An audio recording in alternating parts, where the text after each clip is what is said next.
make all the baking goods to order on site, and we deliver them once every single week. We also carry a message of mental health and just happiness. Hi, my name is Megan Zheng, and I'm one of the co-founders of Midnight Toast Home Bakery, and I'm mostly in charge of communications and how the baked goods present.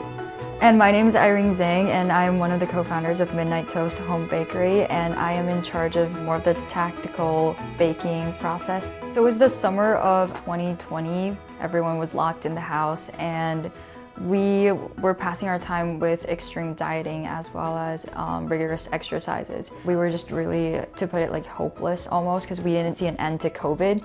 So therefore we kind of equated that we didn't see an end to this rigorous cycle. But eventually we did find a way out of the maze, if you would, and that was through Midnight Toast Home Bakery. Megan saw a post on Instagram about a trend in mainland China that was starting about really fancy and gourmet toasts, and we wanted to dip our toes in the water and we wanted to try that out. So then we got flour, we got yeast for the first time. That was the first time yeast ever came into our house. We were in our experimental stages. We had school, so we would always finish schoolwork around 6, and then baking takes a pretty long time, especially when we were just starting. It would always just happen magically at the strike of midnight. No matter where we start, it always seems like we're tasting our first bread at midnight, so we just thought that could be a really good meeting. It's like starting new. For us, it's the transition from one stage to the next. We just wanted to make this a more outreaching thing instead of just keeping it to us. So we just applied for a cottage food license and then began selling it online.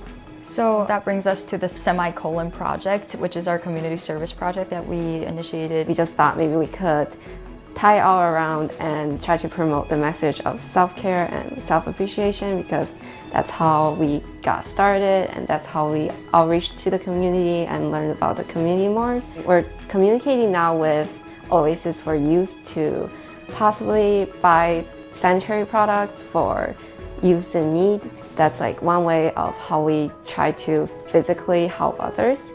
And the other ways is just spreading the message of self-care and self-appreciation when we sell our baked goods. I just want to thank my parents for this, because our first couple toasts were not great, and they were with us on taste tests and stuff. We were able to take it this far because of them. My mom actually came up with the idea of cake rolls and putting that on the menu, so we wouldn't have had such a big success if it weren't for them. And they were really supportive in all of our makings. They delivered despite in a snowstorm to customers. I initially felt really uncomfortable talking about what I went through, but my first outlet was Megan, and we shared our feelings to each other first, and then gradually to our parents and to people who we're close with. And then step by step, we realized that this is a message important for the community to hear, and we're willing to, even if we're uncomfortable, we're willing to step out and step in front of the crowd and maybe talk about how we felt and how we got out of the bad feelings that we had. We just really want to share the happiness through baked goods, and we hope the message can pass that way.